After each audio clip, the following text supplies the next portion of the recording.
It's really hard to see that all of these kids are making a mockery of what my son, like when I die, nobody is going to be there. And these kids were like, oh, I'm neurodivergent because it's cool. It's not right. I don't think anyone's trying to deny all of those things.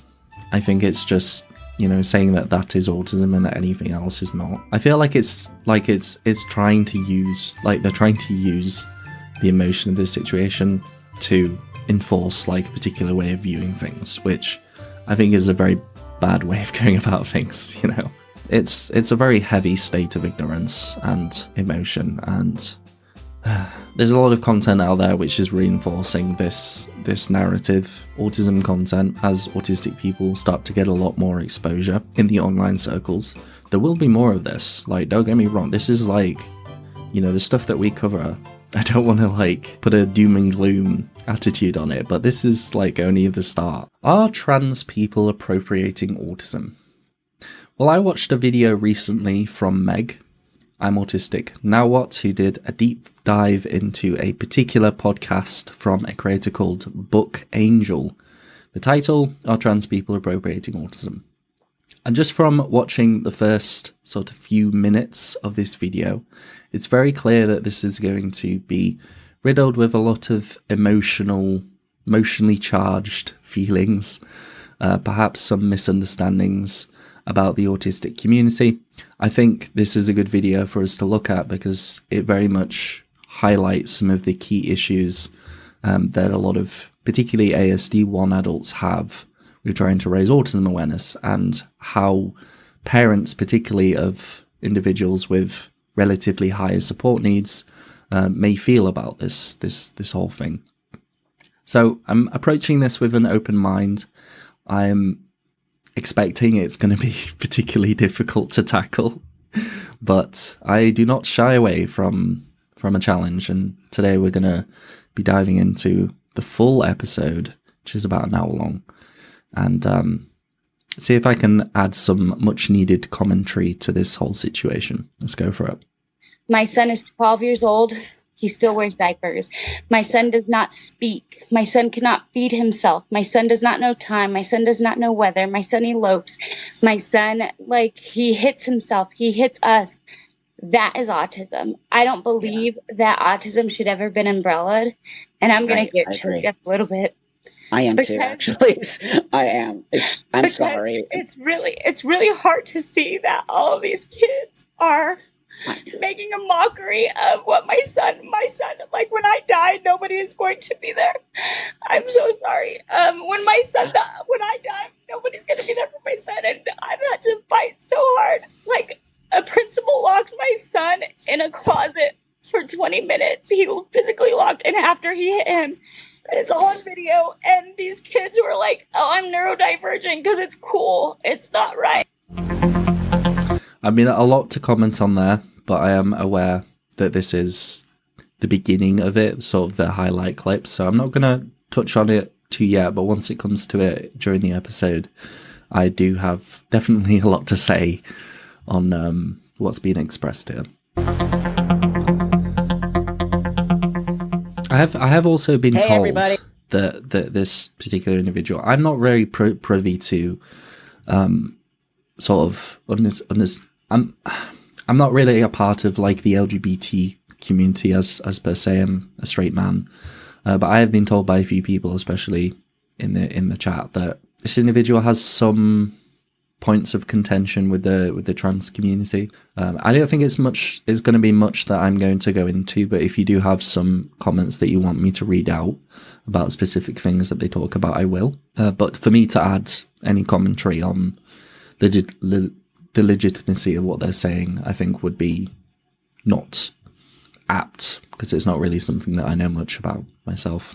Hey, I caught myself another one. It's going to be a good day. So, Before I move forward, again, I always want to thank you so much. It means a lot to me that you're all watching this channel and really participating. And I'm building a community, or we are, and it makes me really happy because I have such a diverse, talk about diverse. Oh my God, we're really building diversity here. So it makes me really happy. And your comments mean a lot to me. They not only help the channel, they also mean a lot to me. And liking and subscribing really does mean a lot to me. So thanks with that. And now we're going to move forward to our interview today. And I have this amazing, beautiful person named Amber. And Amber is going to introduce themselves, and then we'll move forward with the interview. Hi, Amber. Hi, I'm Amber, and I'm a woman who has been asking for a hysterectomy for a while now. And then I also am a special needs mother and advocate. So Great. Autism is a big focus for me. So going into this trans world where a lot of kids with trans identifying factors that find themselves on the autism spectrum as well is kind of horrific, like horrifying in some manners. What? I mean, like, I think there is a pretty heavy crossover between being autism and being trans, just from some of the statistics that I've looked into. But to characterize it as being horrifying is, I mean, I listen to what she's saying, but do not agree with the fact that it's horrifying. Why is that a bad thing? Wolf says, I'm both trans and autistic. Well, I would love to hear your thoughts on this, Wolf, too. Danielle says, I think it's sad that certain people label autism as having few signs and symptoms instead of a wide range of unique signs and symptoms. Well, I think they said definitely at the start of the video that they're against like this concept of widening the spectrum. So I don't imagine that this person really advocates much for what she would consider to be like low support needs individuals. I think it's important for us to look at both sides, but I think to say that like I think it's silly to disregard. I think, to put it lightly, I think it's silly to disregard like the experiences of relatively lower support needs individuals. You know, she goes for the drama. I've never heard of them. Do you guys know what platform they usually reside on? Because autism is like a whole separate genre that we don't even understand as much now. Yeah. Well, first off, thank you so much. I would like to get into the hysterectomy thing first, and then let's get into the autism, because this is great. You actually have an autistic child, right? Yeah, he's level for now because the DSM-5 changed. So there's 2 separate categories before there was just one. Now there's like a cognitive and a social acuity test, basically. Oh. So my son is a level 3 out of 3. So when people say they need to gatekeep transgenderism, I feel the same way as gatekeeping the autism community, because that's something that's so important that people now are self-identifying as, and it makes it less valuable for therapists, psychologists, all of these things. It's really scary going into this. Like, it makes it less valuable. I mean, don't get me wrong. Like, I understand where they're coming from. I just think that their characterizations are just really off. Like, it doesn't, just because, like, they said in the same sentence that there are different levels, like autism in the medical context is split up into ASD 1, 2, and 3. And psychiatrists, when they see individuals, they will be able to understand if they are ASD 1, 2, or 3, which is obviously very, very different. It doesn't necessarily mean that it's taking away from people, though, you know. Like slippery slope, to be honest. Wow, thank you for that. I 100% agree with you. It's all of a sudden this new generation. They're literally self-ID, since they open self-ID for trans. That just opened the floodgate to all of the mental disorders that are available to us here. And it's as if it's mostly a youthful generation that's just picking all of these sort of situations that are not a joke. No. I think this is a common characterization that a lot of people have of the autistic community, saying that like it's being watered down, or that it's like Gen Zers, or that it's woke people. You see a lot of it, particularly with a lot of the reaction content that is out there on YouTube, which kind of criticize disabled and autistic individuals. I think it's a bad characterization, because I think you find that like the majority of people who would be sort of part of that category, like it's not just young people, it's people who are older. Like pretty much most of the channels that I come across are late diagnosed autistic individuals, and you know, I think that points to the fact that, you know, it's not just one particular age group of people. You know, Buck Angel is trans. He's been in adult movies. He's one of the first earliest people to be born female that medically transitioned. Interesting. But there isn't just one autism diagnosis. Exactly. That's what I mean. It's like it's different, and I think one thing that people get wrong when, you know, individuals online are talking about autism, particularly individuals who are like what you consider to be ASD1, relatively low support needs. You know, they're talking about autism from their perspective, which is valuable. But just because there are people who are talking about that side of the spectrum, if you want to call it like that, are talking about it, doesn't mean that it's erasing other individuals. Like there's going to be more people who are online sharing their experiences and interacting with the world who are ASD1, you know, who have the ability to kind of go on social media and share their thoughts and such. I think people are worried that we're trying to like erase. I've seen this new term sort of come up in some of the social circles called like profound autism that people are talking about. And, you know, people who are particularly parents who have relatively high support needs children are worried that, you know, people are going to see autism as not being that side of things. But I think they neglect to remember that in pretty much any social context, in pretty much like for the majority of the time that the mainstream has understood autism, it's been as ASD2 free individuals who have high support needs. And it's more of a adding to what people see. And just because there's more people talking about it doesn't mean that we're trying to like appropriate autism. It's just the truth. It's just seeing, you know, the different experiences of autism that people can have. Ultimate Lotad says the acknowledgement of there being different levels of autism kind of defeats her point. There are levels to differentiate, levels of care one might need, which defeats the purpose of gatekeeping. Yeah. Well, you're understanding and you're acknowledging different experiences of autism, you know? And I'm not saying they think of it as a joke, but it's not something you want to have, yet these kids all want to have it. So you having this experience with your own child, and really what you said, high level, I think 3, right? Or level, whatever. Yeah, 3 is the highest you can be diagnosed as. Yeah. He's nonverbal, so he doesn't speak at all. And he's 12 and he's incontinent, so that means he still wears diapers. So he's really generally like what autism is, what autism can be. And so it's what autism is. I think that's one of the things that a lot of individuals who, you know, report when they tell people that they're autistic. It's like, you're not like my son. You're not autistic. You know, I think that's a very common experience that a lot of particularly late diagnosed adults report on that, you know. Oh no, it's this video. Yeah, no. It's been making its rounds.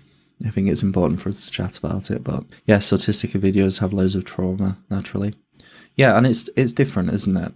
Like, the experience, the difficulties that we face tend to look a little bit different to individuals who have relatively high support needs. TikTok, oh yeah, the idea of it being like a fashion label, like people are seeing autistic people as that are trying to put out like acceptance-based stuff and to feel comfortable and sharing their experiences. And they're seeing that, and they're seeing like TikTok videos, they're seeing Instagram posts and pages or YouTube channels who are talking about this kind of stuff, and they're thinking that it's like a trendy thing. But they neglect to remember that in pretty much every other circumstance, offline and also in different spaces online, it's not seen as a positive thing. Like it's to most of mainstream individuals, it's not seen as a positive thing. And in fact, it can, lead to a lot of difficult situations, a lot of negative characterizations more than anything. They just see these communities, these groups sort of talking about autism as normalizing the experiences that autistic people have within that community, and thinking that it's trying to glamorize it or that it's like a trendy thing, or it's like a fashion label. And it's just so not like that. It's just not like that at all. The work that people are doing online is to counteract the shame, the negative experiences that we have in real life, Bree says, Thomas, did people's confusion about what autism is change or get worse when they combine different presentations into one diagnosis? I've heard that opinion, but I don't know what to think about it.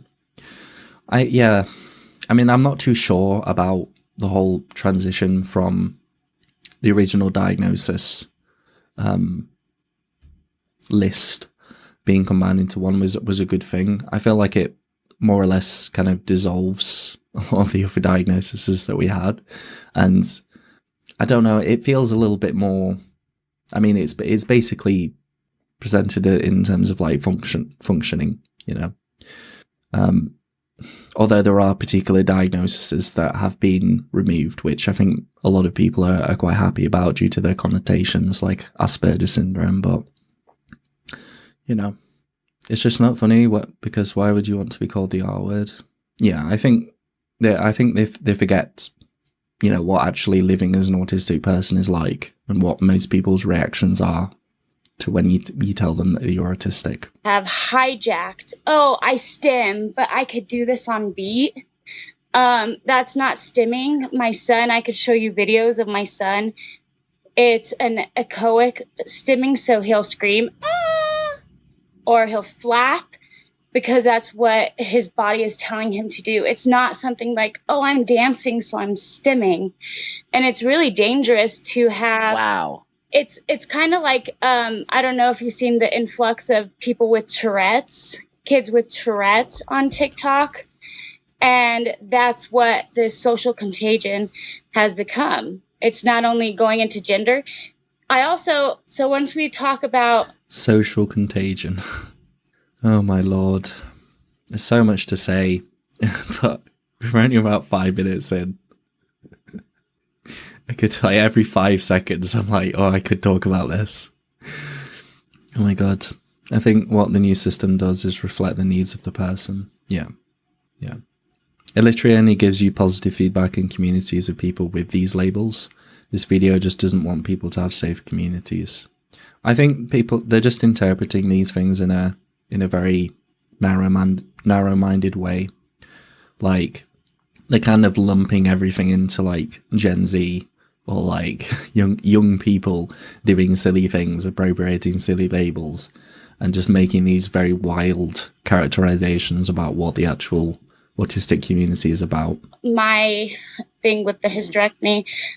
So I'm in the medical field, and I have a 2012 from when I was going to school, my PDR about Lupron and all of the side effects that they've been showing since 2012. It shows that it castrates kids. So I have all of this stuff. Oh, wow. Wait, I have to stop. Stimming is a grounding technique. Yeah, that's something else that I wanted to talk about. Like, stimming, for anybody who doesn't know, is a repetitive action that every single human being does to self-regulate.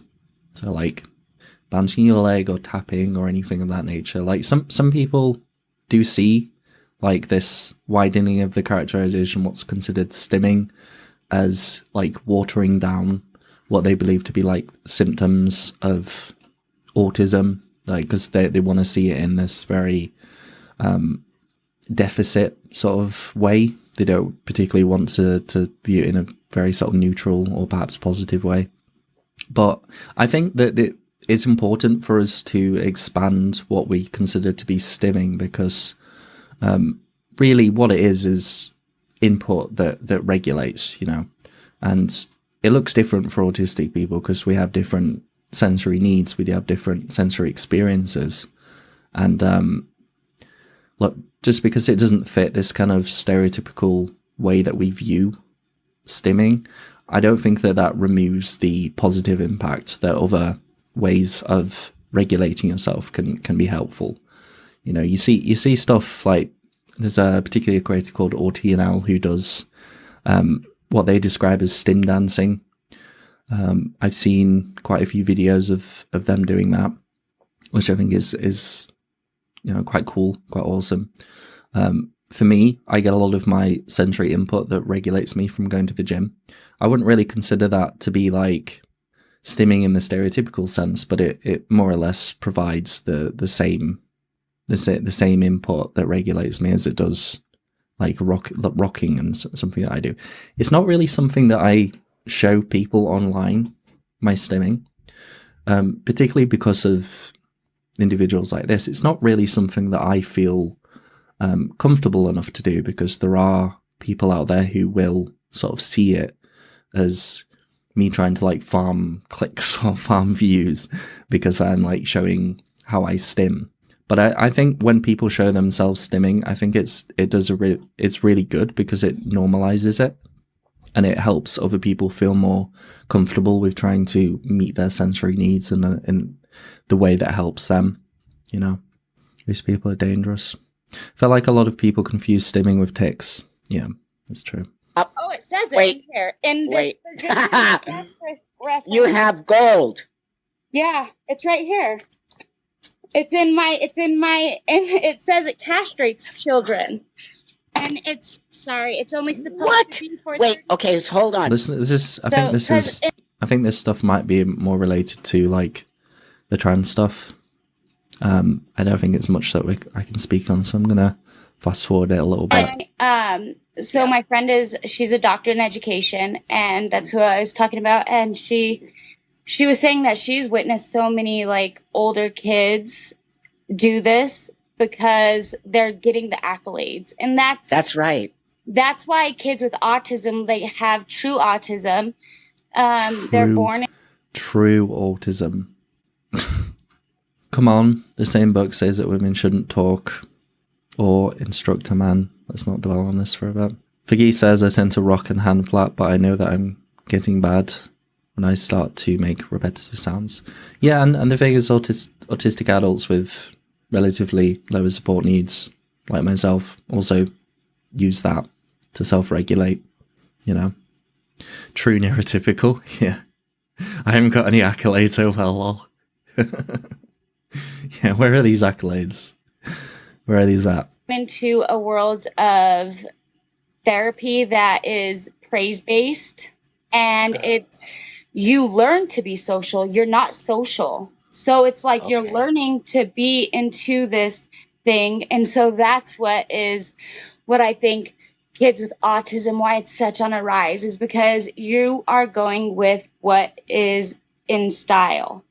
Because like my son is taught all of his social norms.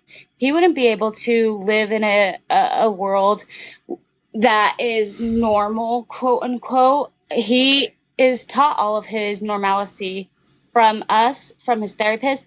Mind you, he's in over 30 hours a week of therapy plus 40 hours of school in a specialized school. So he gets a lot of it. And these people who are like, oh, I'm neurodivergent. That's why putting an umbrella over all of these things really has sickened me. Like the DSM-5 changed. And so now Asperger's is a part of ASD, which it should have never been. Nope. I totally agree with you. Like there's so many kids with Asperger's who are just a little bit socially awkward. I'm socially awkward. I don't know how to, I'm really right. Exactly, everybody. Yeah, Like my everybody. husband would be considered on the autism spectrum if he was going by today's standards, because he has. And what is the problem with that? What is the actual problem in that?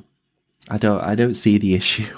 Like, I mean, there is ASD 1, 2, and 3 now.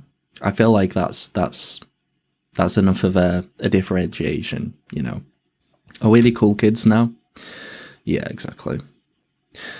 Gavin says the right ring, you just take on labels to feel special. Also the right ring, you just take on labels to fit in. Interesting characterization. I think I agree. I don't understand her thinking. I think it's coming from a place of feeling upset that the content that they're exposed to is primarily for individuals who'd be considered to be ASD1, and feeling like there isn't that's sort of watering down the I guess in her eyes the seriousness of the autism that her son has. And I can understand. The thing is, I can understand why. I just think that it's a very silly way of characterizing what's been out there online. Like, just because there is different experiences with autism doesn't mean that it erases the experiences of a child. Like, you know, I mean, going so far as, you know, I've had experience in teaching. I've had experience teaching a wide range of kids, some neurotypical, some ASD1, and some individuals who require very, very high support needs. I don't particularly speak on the high support needs stuff because it's not really something that I experience, and I don't think that the majority of the people who are using the internet are ASD free, you know. So for the majority of people that I would be speaking to would be similar to myself, relatively lower support needs. But that doesn't mean that it's erasing this. I think it's very well known in the public eye that there are individuals who have very significant support needs that we need to take care of. I don't think that's not something that I've heard any autism advocate, any autism page, any video trying to erase. In fact, I'd probably say the opposite. I think a lot of people highlight that, you know, autism is very variable person to person. I think it's probably like one of the most solid phrases, one of the most consistent phrases that I hear in a lot of the content that I look at, you know. So it's not like, it's not an accurate characterization, and it is coming from a place of fear. And I think it's just a very sort of close-minded characterization of what's going on, you know. What they do to us is inhumane. Also, her husband could be autistic because it's genetic. Yeah, it's true. Your eyebrows are working overtime on this video. I can do like the wiggle. Wait. Like the Cadbury's wiggle. It's funny how she says Asperger's. Yeah, I think that's the American way of saying it. I think I've seen a lot of memes in the past about that. What is her degree in? I'm not too sure. You don't understand her thinking, yeah. It's yeah. I think most people, like most of you guys, probably understand where they're coming from. I just think it's like, I've never come across anybody who's tried to say, you know, ASD free individuals who have very high support needs don't exist. It's kind of common knowledge. Like, it's OCD and he stims sometimes. What's stem? So stimming is like my son flaps, but it's like a rigid flap. So it's kind of, I would describe it more as a seizure where it's uncontrolled. Now you see on TikTok, all these people are like, oh, I'm stimming. This is a stim. And it's not a stim. This isn't a stim. I can show you, Buck, videos of my son stimming where he clenches his whole body and he goes into it. It's like it's like an uncontrollable thing, like an actual. I mean, I think I saw that somewhere in the chat, but that sounds a lot more like physical tics more than anything. That's my experience, particularly when I go into quite heavy meltdown states. I tend to get a lot of physical tics, which sound exactly like what she's characterizing there. I mean, she said that her husband stims as well. So I'm so confused. Everyone has different stims, exactly. Seizure. And so there was these hysterics in like the 2012s when I was working in the ED, that all these girls, and it was weird that it was predominantly girls, would come up with tics, saying that they had Tourette's. But that's when all of this Tourette syndrome started coming out on TikTok, on social media. Right. And it is conformity. And this lady consumes way too much disability and autism cringe videos. Tiberius said, "Make from I'm autistic now. I watched this video the other day and it's infuriating." Yeah, that's where I heard about it from. I'm being overwhelmed. I'm also very confused. She literally did the video version of dropping the R word. What do you mean? Rachel says, "I stim without realizing I'm doing it, but I can stop myself if I want after realizing." Yeah, I think that's a common experience. Personally, for me, I've been over the past few years trying to integrate more stimming because when I was in adolescence, teenagehood, in secondary school, I stopped myself from doing it. So the only times that I would do it is if I was pretty much 90% there of having like a meltdown or a shutdown or something. Meltdown, rather. And the rest of the time I just wouldn't do it. And it really put a hamper on my ability to like regulate myself. So nowadays I'm trying as much as I can to incorporate those. For me, a fan, going to the gym, those types of things are like things that regulate me the most. But as I said, when I get into pretty severe meltdowns, a lot of physical tics, a lot of rocking, a lot of, hand flapping, as she would say, things of that nature. She's confusing stimming and tics. Yeah, I think so too. It's crazy. It's so sad is what it is. Do you think these kids have some form of autism that are doing this? Yeah. I'm gonna be real honest and really Please, ticking and stimming. Yeah. I'm going to gatekeep autism, where I don't think if you're awkward or if you think different or if you can't be in a social room that you have autism. My son is 12 years old. He still wears diapers. Okay, just being straight out there, like there is no attempts to have any sort of empathy for ASD1 low support needs individuals, relatively low. There's just no attempts to do that. It's just blatantly just saying you're not autistic because you're not like my son, which I think is a really sad and really bad way of going about this. It's quite infuriating. Try not to let the anger come out too much, but it's taking me back to times where I've had interactions, particularly with parents of autistic children who have had the same sort of mentality. Very much just undermining just how difficult life can be for someone ASD1 lower support needs.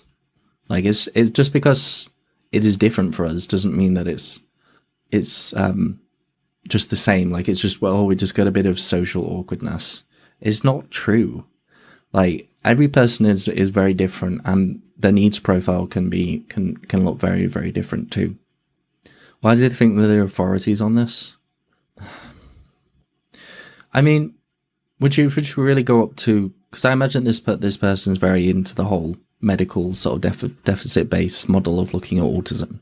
Do you think that if she sat down with a doctor, talking to them about autism, that she would say the same thing? Like, there is no such thing as ASD1. There is no such thing as autistic individuals, unless you have extremely significant support needs. I think is such a bizarre way of characterizing it. Autistic Barbie, yeah, is bizarre. You're allowed to be angry. I think like the actual difficulties that we can face can look a bit different as well, because it's not extremely apparent from us growing up that we are different. And so a lot of our needs, it's quite a common thing that I hear, a lot of our needs can be very much undermined, and it can be a pretty harsh battle trying to get support, trying to get support for your needs, because of individuals who have this characterization of what autism should look like. They don't see because of your presentation, they don't see the difficulties that you face and some of the struggles that you may have. It would be nice to live in a world where you didn't have to constantly self-advocate and argue with people about how you work and what you need. People can make some pretty strong assumptions about how well or how much support you need just by looking at you. It's like a lot of people will see me and think that because I'm pretty good in terms of communication and socializing, and I'm fairly sort of extroverted, that I don't have any difficulties. But I have meltdowns. I pretty much on the daily battle mental health, which occurred as a result of some pretty horrific bullying during the secondary school experience. Like, to erase all of that and just to ignore like a group of people because they don't fit this characterization of autism, I think is a really harmful thing. And it very much undermines like some of the stuff that we see in the stats. Like there's a video that we're going to have a look at next week, which is going into like the life expectancy of autistic people. And bar epilepsy, for people with relatively lower support needs, ASD1, bar epilepsy, suicidality is the main reason for our reduced life expectancy. So it speaks pretty clearly to the difficulties that autistic people can face in our modern society. And this type of attitude is very, very harmful for autistic people getting what they need to survive in this world and getting what they need to have a comfortable life. Thomas, what we're telling you is what you're saying. Good. You seem fine to me. Yeah. Yeah. People often tell us we shouldn't worry about what others think, but that's easy when we're not subject to discrimination and oppression. I think, yeah, it's, I mean, it touches us in all aspects of life. You can talk about as much as you can talk about it as being like a social thing, but pretty much everything that you do in life, you have to talk to somebody, workplace, school, whether it's stuff to do with getting a house, financial things, it's pretty much in every circumstances that you can think of. There is a social aspect, and if people in general have a very dismissive mindset to your needs and don't like understand and don't accept your needs and your self-advocacy, then it's just going to make life just so much more difficult. Thinking about what others think of you as the root of connection. We need to do it. Vicky says, I had a meltdown on the train the other week. It is not funny. Luckily, there was someone there that helped me. I'm sorry to hear that. Harriet says the categories of autism were removed because they were basically arbitrary. Some people were denied support because they didn't neatly fit into one of those categories. Interesting. Exactly. My most debilitating struggles are things related to trauma of being a high-masked autistic. Like, this is no way me having an argument of whether their son has these very strong support needs. That's not what I'm arguing against. I'm arguing against the assumption that we just have it easy and it's just a small thing and it's just being a little bit socially awkward. Like, it's just ridiculous. My son does not speak. My son cannot feed himself. My son does not know time. My son does not know weather. My son elopes. My son, he hits himself. He hits us. That is autism. I don't believe that autism should ever been umbrellaed. And I'm going to get choked up a little bit. I am too, actually. I am. I'm sorry. It's really hard to see that all of these kids are making a mockery of what my son, like when I die, nobody is going to be there. I'm so sorry. When I die, nobody's going to be there for my son. And I've had to fight so hard. Like, a principal locked my son in a closet for 20 minutes. He physically locked, and after he hit him, it's all on video, and these kids were like, oh, I'm neurodivergent because it's cool. I don't think anyone's trying to deny all of those things. I think it's just, saying that that is autism and that anything else is not. I feel like it's trying to use, like they're trying to use the emotion of this situation to enforce like a particular way of viewing things, which I think is a very bad way of going about things, like, I mean, I could equally cry about the difficulties that what ASD1 individuals would face, and it's something that I do sometimes when we're watching, videos about people like sharing their experiences. It's hard, like, and it's hard for individuals, for parents. Like, I see that, and it's something that I've been engaged with for a while. It's not that I don't have an awareness of this stuff. I think there is a very big worry that a lot of parents of high support needs children have, that, where are they going to get their support when they've, passed away? Like, who's going to take care of them? And there is a lot of worries in that sense around things. But that doesn't mean that you can deny other people as not being autistic, as not having needs, as not having difficulties. Like, it's an additional conversation. It's not a contrary thing. Like, I think she wants recognition for all she does for her son. There's no way to go about it though. No, and I think, like, I don't think anyone's going to deny that that's the reality for her son. But, she's denying that autistic people have difficult experiences in life and have needs and can exist, like, because of feelings around this. It's bizarre. It's bizarre. I truly feel for her son, and I think it's partially coming out of fear with her. Yeah, I don't think, as I said, like, reiterate this, I don't think I've come across any autism advocates, autism creators, influencers, whatever you want to call them, who are saying that, like, individuals like her son doesn't exist and don't need support, and that we should funnel all the support for lower support needs individuals like myself. That's not what anyone's saying. I don't understand why this is a this or that situation. That is horrible. Like, she complains about the system of violence, but puts it back on disabled people.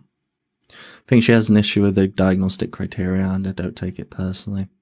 No, well, it's a very heavy state of ignorance and emotion, and there's a lot of content out there which is reinforcing this narrative, reinforcing this mindset, which definitely needs to be tackled in to some degree, and I do try and tackle it within the live streams I do, but it does have really real consequences. And as autism content, as autistic people start to get a lot more exposure in the online circles, there will be more of this. Like, don't get me wrong, this is like, the stuff that we cover, I don't want to like put a doom and gloom attitude on it, but this is like only the start. Like, as we expand into the mainstream eye and more people talk about autism, this stuff's going to come up a lot, and we really need to tackle it at the root. And I think particularly Meg from I'm Autistic Now What did a pretty good overview of this, and I'm happy that she is doing that kind of reaction style content, because I think it is important, because these individuals are reacting to our stuff, like, not to be like have like a group dynamic mentality, but for two autistic people, they do similar sort of reaction content, and we do need to some degree speak out and advocate for ourselves a little bit. She is traumatized and needs help to be able to understand herself better in the situation. It's like, hey, don't disregard those of us with lower support needs because we're still autistic. Exactly. Have this lady on your channel? Maybe not. I'd be happy to have a cordial conversation, but I don't imagine, considering the very outright stances that she's taking on, like, autism just being ASD free. I don't think it would be a productive conversation, to be honest. Not right. Oh I'm sorry. No, it's okay. It actually, you know, the emotions are important for me, and it's why I cry with you, because there's a lot here. You know, first off, personally, for you to have a child like that is so, you know, I'm a parent too, and I just, you know, I feel for you, because it's not easy what you're having to deal with, but you're such a loving, beautiful mother. I can tell. It's not easy. Like, looking after children with high support needs is not an easy thing. Like, I've done it for a number of years. Like, it's not the easiest thing. And I think there are a lot of ways, particularly with the education system, that can be very, very difficult to manage for autistic parents of autistic people. It's true, but don't erase us. I just met you, but I can tell. And to struggle with what you have to struggle with, and then to see these people making sort of mockery and choosing to have autism is so, on so many levels, so wrong and so disrespectful and so just ugly and nasty. And it's like the same as if somebody was like, oh, I have Down syndrome. It's different because you can't see that physical. That's right. That physical description of Down syndrome. And so everybody could claim this. And that's right. All it is like the socialness of having a disorder. And it's like, it's not cool. No, God, no. Cool. Why would they think it's cool? $150,000 a year for my son's therapies and his schooling. God. My God. And so me and my husband have to work our asses to the bone. Yeah. To provide. And we have 2 other kids, you know? We have 2 other kids. And like the reason why we like, and I feel bad sometimes, but I always tell my daughter, you're going to have to take care of Noah when he's older. Like, you're going to have to take care of him. I know. It's heartbreaking for me to hear your story on so many levels, because it also makes me so mad, Amber, that these kids are getting away with this stuff and nobody's pushing back on them. And like, we're the fucking adults. Yes, people are pushing back on them. I don't know if you've seen the content that's out there on YouTube, but there are definitely people pushing back. There are definitely pages and pretty much any social media site of people pushing back. It's not this ignored thing. It's not a good thing, in my opinion, but it's definitely out there. That is for sure. Bray says, Thomas, do you want to be a parent? I think I'll be child-free. I don't think I have the stamina to be a parent. I think maybe it might, my approach might change with time, but at the moment it's not something that I'm... Nobody chooses to have autism. Exactly. We can agree it's not cool, lol. Yeah. I confess that these 2 people scare me.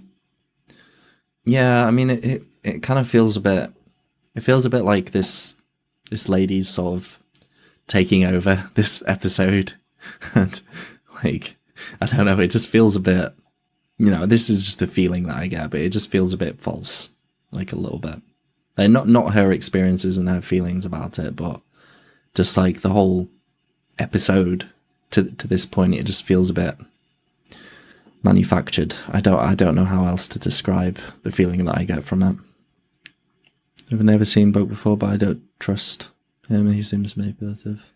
Yeah, I mean, we can have our feelings about it, but I mean, the facts are that, you know, what she's espousing is pretty harmful, I would say.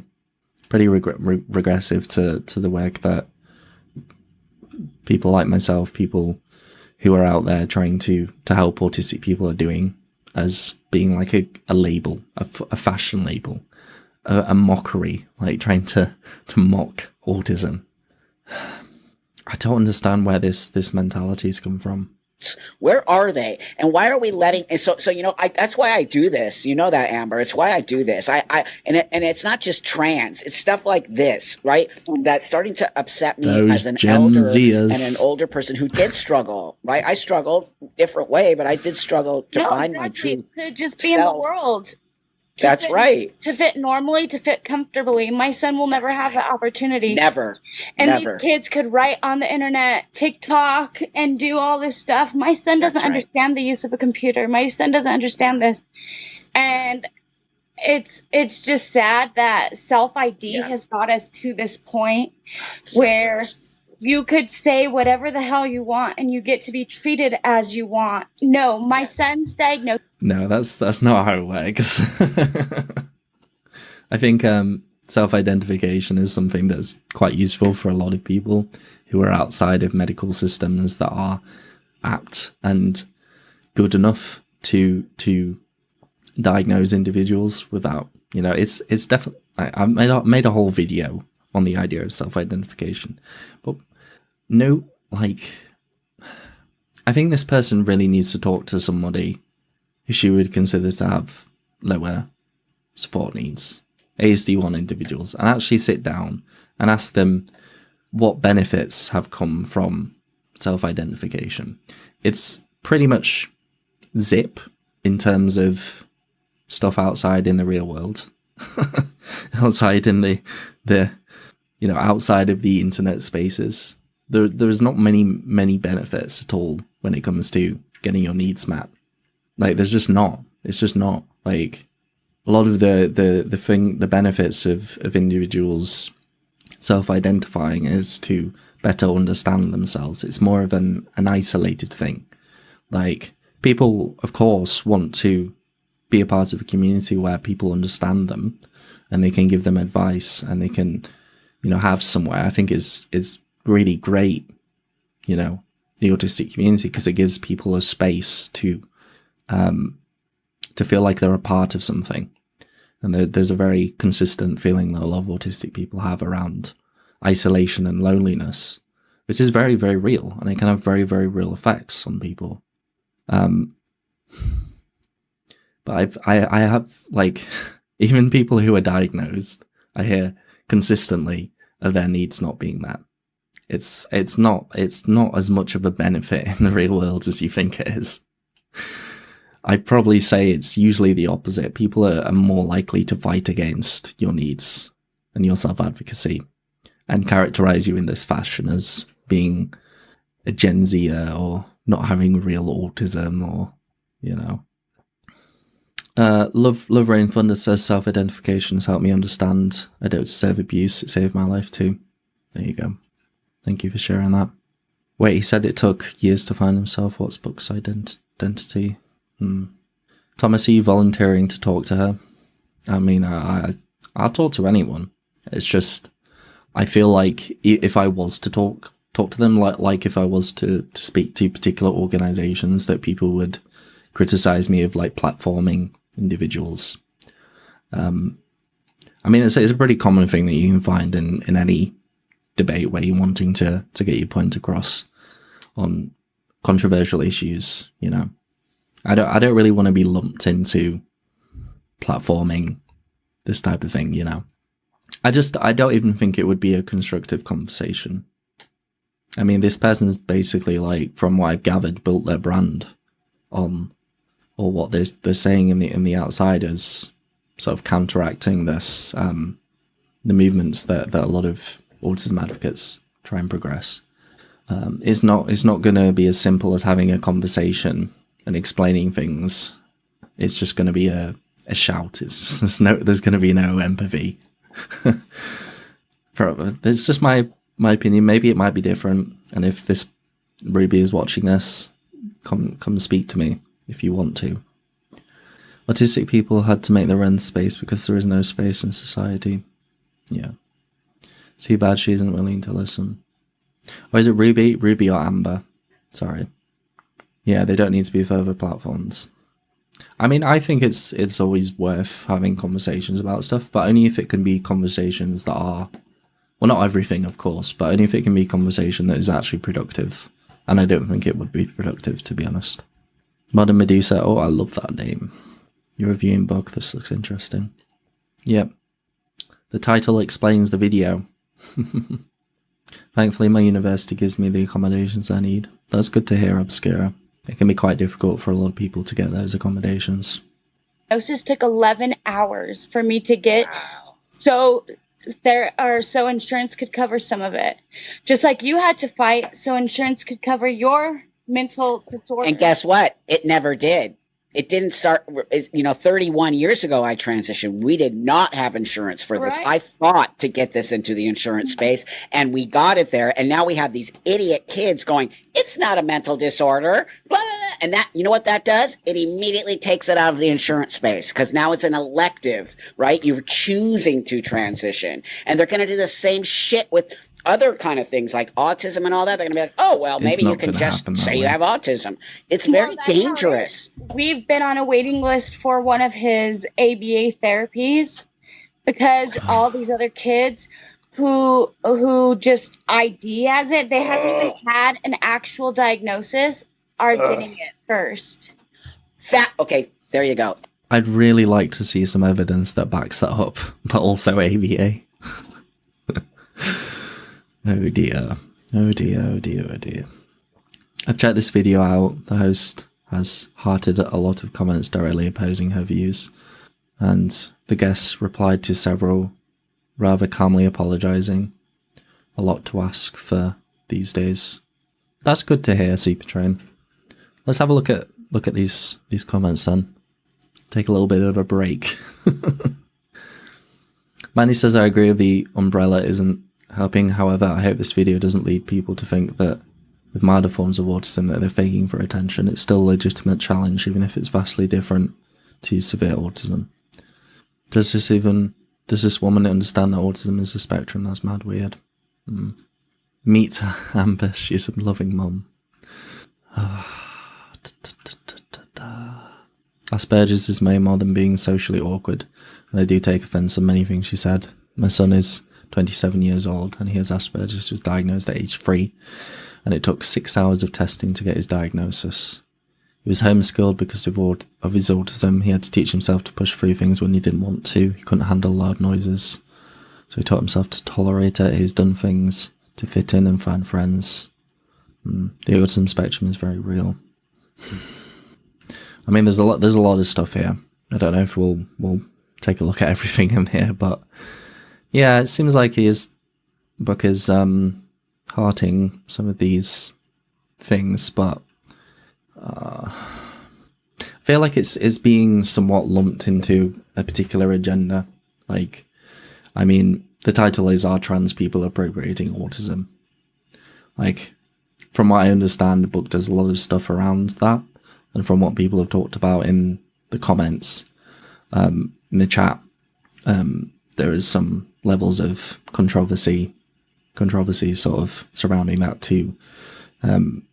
I think it is like a lot of the individuals who spout the same sort of rhetoric tend to lump everybody under one label, like the LGBT stuff, disabilities, autism, like it's all lumped into like Gen Z or young people or the woke left or something of that nature. You know, it's all lumped into one. I just think that perhaps it would be good for Book, if they wanted to get a solid sort of overview of autism, to interview somebody who is ASD1, who does have relatively lower support needs, because there is some much needed context for a lot of this. Everybody, did you just hear that? Lay that also over top of trans, okay? There are kids out there who are using the trans space, getting top surgery, getting hormones, and then detransitioning. That could have been given to an actual real trans person. Now trans people are waiting in line for years to get what they need because people who don't really need it are being put ahead of the people who actually need it. This is why self-ID is a fucking dangerous. Wake up and then kids are self-IDing with what her actual child and she sees every day. Can you imagine how fucking, that's me and you are in the same space, Amber. It makes me very mad when I see this the same way it makes you, because I'm like, what? I struggled. You can't just go on TikTok and say I'm trans and then. Yeah, the gatekeeping is very clear from on both of these issues, as you said, like at the start of this stream. And next thing you're trans. It's the same the thing with children is like you have kids who obviously don't even understand their whole entire cognitive space. That's right. And that's one thing that I've learned. Like, I never worked pediatrics except like a clinical route that I had to do. And it was just terrible because you would get behaviors from kids, and then you have all these kids. I'll link this back, like, just so it's like making a round conversation, so it's not just all focused on trans. But kids are committing burglaries and all this stuff because older people tell them to do it because they won't get in trouble so harshly. They don't have that frontal cortex. Actual mental illness right there. And we're letting people with mental illness just run amok as if it's okay and no one's saying anything. It's not okay. And mental illness sucks, and it's not okay to just let people go crazy with their mental illness. They need to help. Well, and with the disorders being how they are, in order for you to get some kind of help and some kind of hope, there needs to be something on the books, but it shouldn't be everybody who thinks that they have this or think that they have something be able to distinguish it. Right, exactly, because they're not doctors, they're not therapists, but because you took a 2-minute quiz on Google that you get. Oh my god. That's another thing that I hear a lot. Like, oh, you've it's an impulsive thing. You've seen a TikTok and now you consider yourself to be autistic. You took a quiz on Google and now you consider yourself to be autistic. That is not the reality. For the majority of self-identified, particularly self-identified autistic people that I come across, they spend years researching, years understanding, years thinking about it. And even if they go and actually get a diagnosis, quite often they experience this concept called autistic imposter syndrome, where they just can't accept it because they don't know if they're like truly autistic. They don't, they have all these thoughts where they're like invalidating their own personal needs and such. Like, it's a real thing. And to say that it's just this impulsive decision, it's just plain wrong. Like, it's just not how things go. Don't have TikTok, still autistic. Yeah. Thomas says, Thomas, can you find me a non-autistic person who actually wants to be autistic, please?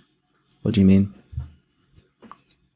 Yeah, these two are definitely not qualified to speak on any of this. Yeah. It's like in the same vein as them criticizing self-identification. They seem very, very worth, like they have the capability or the skills or the knowledge to tell people that they're not autistic. It's hypocrisy. Like, really, it just is. How do you know that these people that you're seeing are not autistic? Like, come on, give me a break. Now I'm really reaching my boiling point. Yeah, we're nearly finished, guys. Nearly finished. Don't you worry. You get to say this. No, so it's that's true. what's kind of frustrating is that everybody thinks that there's something, and it's cool to be something. ADHD, anxiety. Everybody has anxiety. Who doesn't have anxiety? That's right. 60% of people, I think statistically, 60% of people don't have anxiety disorder. No, it's even more than that. I'm thinking about autism. I think it's about 40% for autistic people. It's even, silliness. And to say that the thing is with diagnoses is people get this wrong. It's not a clear-cut thing. When it comes particularly to what would be described as mood disorders, like depression and anxiety, the way that they legitimize a diagnosis and, get people to diagnose people is by testing how accurate people can be in diagnosing individuals with that condition by talking to them, by taking them through an assessment. And it's not 100%. But the thing is that's for everything. That is for everything. Like, it obviously depends very much on the type of condition that they're diagnosing. Like, it's quite apparent, obviously, if you have somebody who has pretty severe epilepsy, that they do have epilepsy. But there's always going to be some level of a grey area in pretty much any psychological diagnosis. But that doesn't mean that it's, like, not worthwhile having. One thing that kills me now is everybody has to have something in order to fit in, because conformity is basically That's like so the wild child of the 60s, right? No, it's not. And Well, so- we actually regressed. We regressed. We were gone so good. Girls could be, walk around looking like boys. Boys could walk around looking like girls. You didn't change your sex. It was all fucking cool. Like, just do your shit. My son had hair down to here, right? Like, it was like, who cares? My baby has mid-length hair. Awesome. We don't Awesome. cut it. Well, And my people son started getting misgendered, and it was freaking him out. And I'm just like, sure, dude, cut your hair. And you know what I mean? So anyway, friend, listen, I appreciate you a ton. You are awesome. Thank you for stepping up to the plate and giving us all this incredible information. Incredible I really information. like, so this could be clipped. My friend Angela, she's actually a doctor in education, and she's really knowledgeable, and she knows a lot of like the things that go on with the kids. And that's my biggest thing is, like, whatever you do as an adult, do as what you want. Totally. I only knew, like, growing up, 4 people who were gay, and I grew up in like the early 2000s. Yeah. And now it's like a boom of it, It's not even gay. It's everything is. It's the whole thing with autism again. Like, it's just because there are more people who are outwardly, like, expressing it, and there are more people who are getting diagnosed, like, particularly when it comes to autism, does not mean that more people are faking autism. It does not mean that, like, it's pretty clear from, like, a lot of the medical stuff that you read upon that it's most, like, the increased prevalence, like, I'm not talking about being gay or trans or anything like that. I'm talking specifically about autism. I don't know much about those other topics, but I'd imagine that it's similarly, it crosses similar lines. I don't know how else to put it. But no, it's not a boom of autism. It's not more people becoming autistic. It's not more people self-identifying and faking autism. It's just more people being picked up. It's more awareness work. It's more understanding the nuances of it, particularly for high-masking, late-diagnosed individuals, and particularly for autistic women. Super Train Station says they are addressing the fact that people who have publicly, thoroughly documented diagnoses of their autism still get relentlessly bullied for faking it to be cool. Yeah, I mean, honestly, like, what's she smoking? Honestly. My history, I've got a whole sort of documentary length history of my experiences with autism. I was diagnosed when I was 10 years old. It's sort of a middling aged diagnosis, be it. But it's pretty clear that I'm autistic, but it doesn't stop people from saying that I'm not. I get that both in the online spaces, and I get that in real life as well. And this type of rhetoric that's being kind of spun throughout this whole interview, this whole podcast, it's really feeding into something that's becoming a lot more prevalent and harmful. This attitude is just completely not okay. That's what I meant the other day when saying we were too connected, Thomas. Yeah, women with lower support needs don't get believed. It's true. Like, I mean, the diagnosis criteria for a long time has been thought to be particularly young boys, young white boys. That's where a lot of the research has been done. So the actual diagnostic criteria doesn't take into account different cultural and sex-related factors, which are important when it comes to sort of accurately diagnosing people. What kind of pills does she take? Isabella says, I've been thinking everyone struggles with anxiety, but I couldn't understand why no one was really talking about it. The society's really effed up. Well, also, again, like, the same thing. Anxiety is not just one thing. Like, you have mild, you have moderate, you have severe, generalized anxiety disorder, which is, I imagine, what they were talking about. Like, it looks different for each person as well. The symptomology looks different depending on who they are, especially if they are also neurodivergent or also autistic. It's going to look a little bit different. It's trans. It's all trans. Right. Some of these kids might be actual gay kids, but the thing is that they're indoctrinating. When I walk down the street and every fucking building has that damn flag in it, I'm like, this is weird. I know I said I wasn't going to talk about this, but like this aspect of this interview, but I'm pretty sure that being trans is different to your sexuality. Like, what the fuck? I agree. Why would anybody want to fake and invalidate autism and ADHD? Do they not get that we struggle?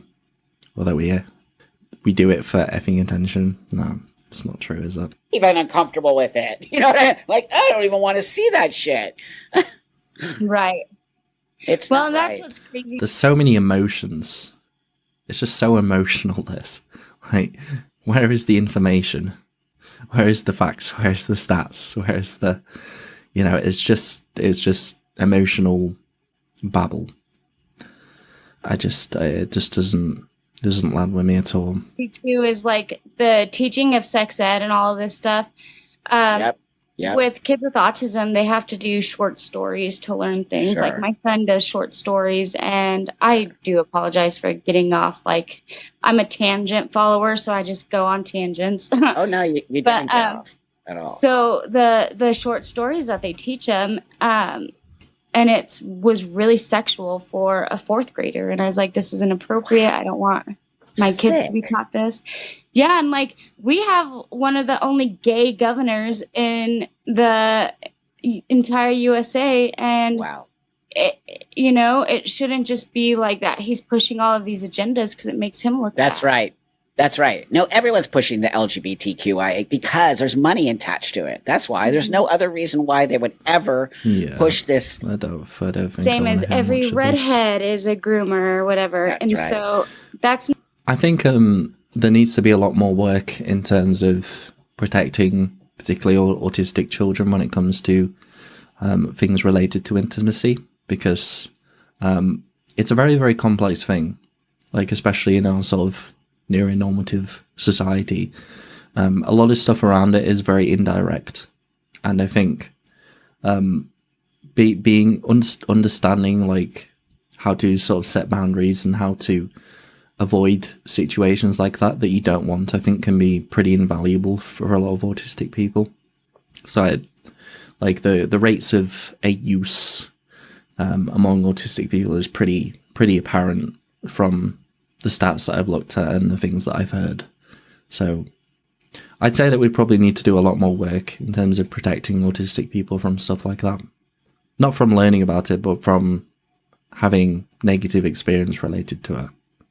And not being able to sort of place boundaries and such. That's not fair.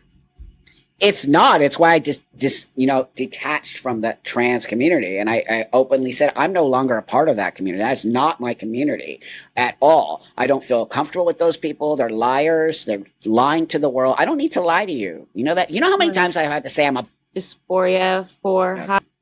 Right on. That's actually real parenting, just so you know. I mean, kids need structure. They need to be told no. They need to.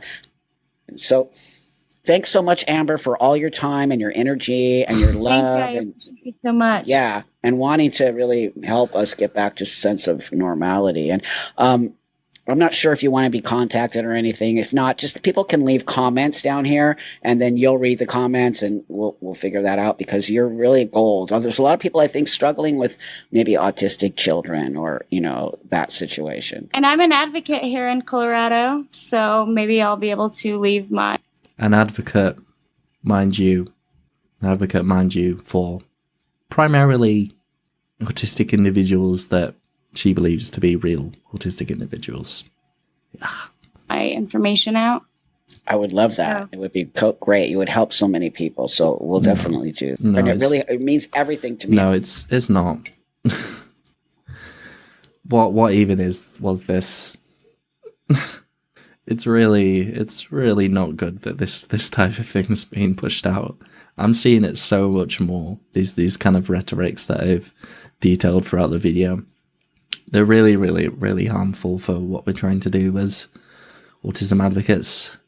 I really wish that stuff like this would at least have a level of nuance. And I mean, this person book, I don't really know much about them. I know that from what you guys have said that they're not particularly very favourable to a lot of individuals. But I think, like, if you're watching this, try interviewing someone else, getting a bit, giving your audience, giving the mainstream a little bit more of a whole picture on this, which isn't just emotional, because it's just really, yeah, not good. Just putting it lightly. There's blatant misinformation, gatekeeping, horrible mentalities towards disabled individuals. My God, sweeping generalizations, yeah. Oh.